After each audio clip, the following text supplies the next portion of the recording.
ओं नमो भगवते वासुदेवाय। श्रीमद्भागवत नवम स्कंध षोडश अध्याय। शुक उवाच एबे हो शुण नरनाथ परशुरामर चरित।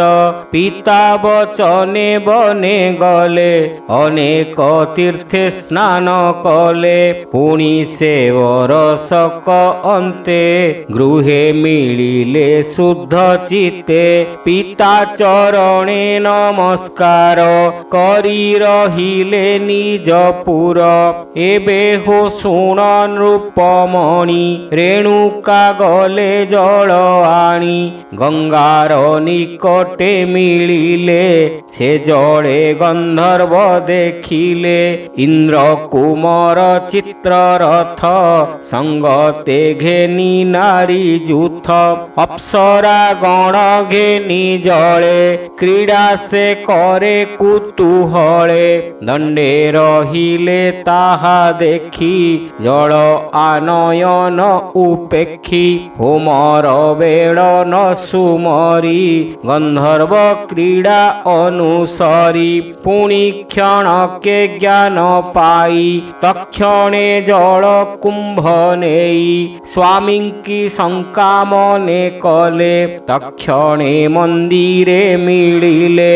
जल कलश यज्ञ घरे थोइले स्वामी गोचरे। हरि हरि बोल। अंजलि करिबेनी करे रेणुका रहे यज्ञ घरे। रेणुका मुख चाही मुनि प्रचंड कोपे जमदग्नि। जानिले गंधर्वर मेले मन कल्पिला गंगा जले। पुत्रंकु कोप मुखे चाही बोइले शिर छेद नेई। गंधर्व देखी एहा मन कल्पिला एहार संगम। स्वभावे दुष्टा नारी एही एहार बदन न चाही। से पुत्रे मातृ स्नेह कले मातार शिर न छेदिले। अधिक कोपभर होई बोले परशुरामे चाही। माता सहिते तिनी भाई कुठारे शिर छेद नेई। से राम पिता गुण जाने तपस माधि पर माणे। तक्षणे प्रहारी कुठार छेदिले माता भ्राता शिर। हरि हरि बोल। देखिण मुनि तोष होई परशुराम मुख चाही। बोइले वर देवी तोते जे वांछा कल्प तोर चिते। तक्षणे पिता पादे पड़ी राम बोलंती कर जोड़ी। भूतात वर देव जेबे ए सर्वे जीवन पाइबे। शिर लागिब जेझा कंध मने न थिब तांक बध। अस्तु बोइले तपोधन से सर्वे पाइले जीवन। निद्रित जन निद्रा अन्ते शरीर संभाळे जे मंते। पितार तपोबल जानी माता पितांक शिर हाणी। एमंते करी घोर कर्म राम रखिले निज धर्म। रामर अंग संग तुले मरणु समस्ते बंचिले। भाई की घेनी एक दिने राम जे गले तपोवने। तप आराधि विष्णु ध्याने निश्चले बसिले आसने। ତାହାଙ୍କ ଧ୍ୟାନ ଦେଖିବନେ ପଶୁ ପତଙ୍ଗ କୀଟ ମାନେ ଭୟ ସବଦନ କରନ୍ତି ଏବେ ହୋ ଶୁଣ ନରପତି ସହସ୍ରାର୍ଜୁନର କୁମରେ ପିତାର ମରଣର କାଳେ ଭାଜି ଯେ ଥିଲେ ଯେ ଝାମତେ ସେ ପୁଣି ମିଳିଲେ ଏକାନ୍ତେ ମନେ ସୁମରି ଯମଦଗ୍ନି ସଙ୍ଗେ ଅନେକ ବଳ ଘେନି ଛିଦ୍ର ଉଣ୍ଡିବା ସେ ବେଭାରେ ରାତ୍ରେ ମିଳିଲେ ଅନ୍ଧକାରେ ହୃଦେ ସୁମରି ଘୋରତମ ରୁନ୍ଧିଲେ ମୁନିଙ୍କ ଆଶ୍ରମ ମୁନି ଯେ ଥିଲେ ଯଜ୍ଞଶାଳେ ବିଷ୍ଣୁ ଚରଣ ପୂଜା କାଳେ ବୈରୀ ସାଧିବାର ରୋଷେ ବନ୍ଧନ କଲେ ଦୃଢ଼ ପାଶେ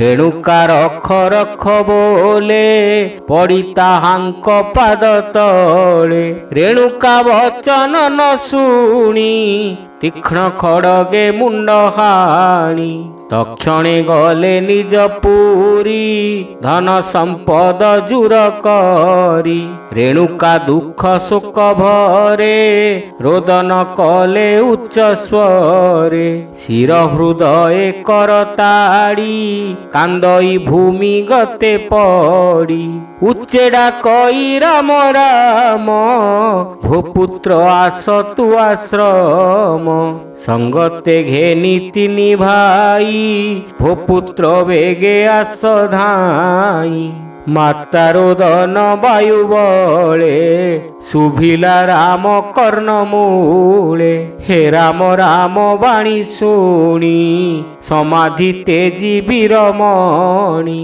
ଭ୍ରାତାଙ୍କୁ ଘେନି ବେଗେ ଧାଇ ମିଳିଲେ ନିଜାଶ୍ରମେ ଯାଇ ଯଜ୍ଞ ଭୁବନେ ଚାରି ଭ୍ରାତ ଦେଖିଲେ ଯମଦଗ୍ନି ହତ ପିତାଙ୍କ ଶିରଚ୍ଛେଦ ଦେଖି ଭାଇଙ୍କ ତୁଲେ ରାମ ଦୁଃଖୀ ବିମୋହ ଶୋକ ଗୁରୁତରେ ରୋଦନ କଲେ ଉଚ୍ଚ ସ୍ୱରେ ଭୋତାତ ସାଧୁ ତୁ ଧାର୍ମିକ ସୁଜ୍ଞାନୀ ପଣ୍ଡିତ ବିବେକ ଆମ୍ଭଙ୍କୁ ଅରକ୍ଷିତ କରି ନିଶ୍ଚିନ୍ତେ ଗଲ ସ୍ୱର୍ଗପୁରୀ ପିତାର ଶିର ନ ଦେଖିଲେ ଭାଇଙ୍କି ଚାହିଁ ଆଜ୍ଞା ଦେଲେ ତୁମ୍ଭେ ହୋ ପ୍ରେତ କାର୍ଯ୍ୟ କର ହେମନ୍ତ କହି ବୀରବର ପରଶୁ ଧରି ଦକ୍ଷ କରେ ଦୁଃସହ କୋପ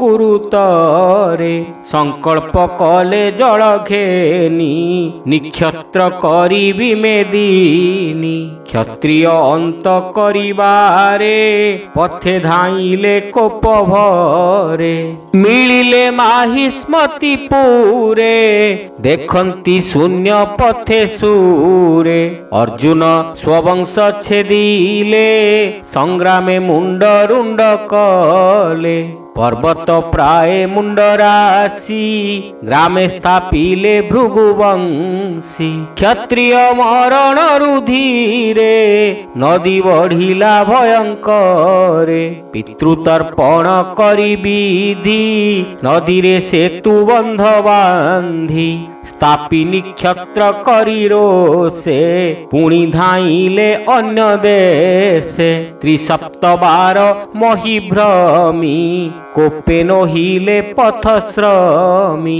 क्षत्रिय गण धरियाणी कुठार धारे शिरहाणी रुधिरे नव कुंड कले पितांकु तर्पणे तोषिले से कुरुक्षेत्रे यज्ञ करी विप्रंकु चारि बेदुबरी दक्षिणा देले विप्रहस्ते सुण राजन कहूतोते हरि हरि बोला श्री करे घेनी जल कुश हो तांकु देले पूर्व देश दक्षिण ब्रह्मा हस्ते देले पश्चिम अधर्जु बरिले उत्तर उद्गाता हस्ते प्रदान कले से प्रशस्ते वेद उच्चारी चारि कोणे दक्षिणा देले से ब्राह्मणे मध्य कुकुरु क्षेत्र तुले कश्यप हस्ते राम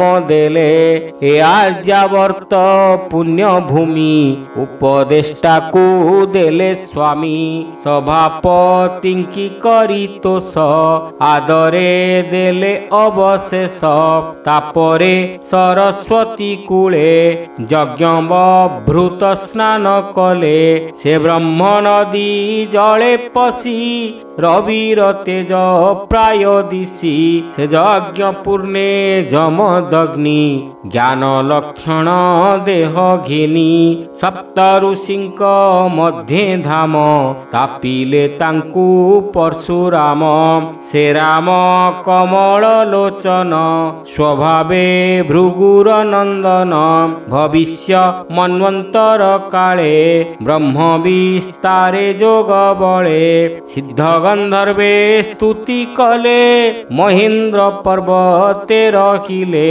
हेमंते भृगु वंशे हरि नर शरीरे अवतरी दुष्ट क्षत्रिय नाश करी हेले धरणी भारा हरि गाधीर पुत्र होई जन्म संसारे कले जेते कर्म हरि हरि बोला क्षत्रिय कर्म ए सयले तेजिले तपस्यार बळे ब्रह्म वर्चसे श्रद्धा कले विश्वामित्र से बोलाइले विश्वामित्रर सते पुत्र सेहु जन्मिले सप्त गोत्र से गोत्रे मधु छंद आदि सर्वे जन्मिले वेदवादी सुन से फकु पुत्र करी भार्गव वंशे ताकु बरी निज सुतंकुराई धीरे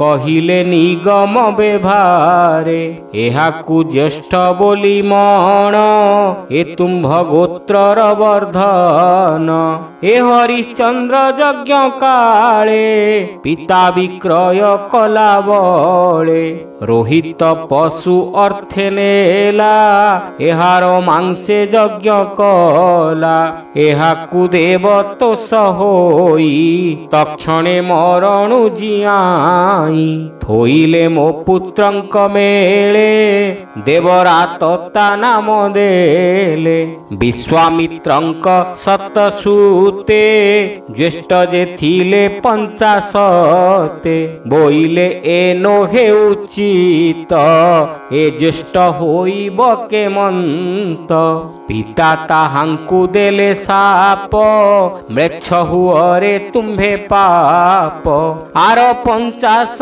पुत्र सान ताहाकु कले ज्येष्ठ मान्य संतोषे बोले विश्वामित्र सकले हुआ पुत्रवंत ए सुन सेफ अटे वीर एहाकु सर्वे अनुसार सुन हो राजा परीक्षित आबर विश्वामित्र पुत्र अष्टक जय जे हारित क्रतुमतादि थिले सुत ए रूपे कौशिक गोत्र दुई भागरे हेला ख्यात कौशिक गोत्रर प्रवर एणु जे शपथ प्रकार से पुणी मन्वंतर काले गोत्र स्थापिले रवि तले सुजने शुण तो सचिते भाषा प्रबंधे भागवते भृगुर वंशे होई जन्म से हरि कले जेते कर्म सुनन्ते सर्व पाप हरि अशेष कर्म बंधु तरे बोलई दास जगन्नाथ नवमे वंशानुचरित भावे बोलई दास जगन्नाथ भावे नवमे वंशानुचरित। हरि हरि बोला। इति श्रीमद्भागवते महापुराणे पारमहंस्यां संहितायां नवम स्कंदे वंशानुचरिते परशुराम प्रादुर्भावे नाम षोडश अध्यायः।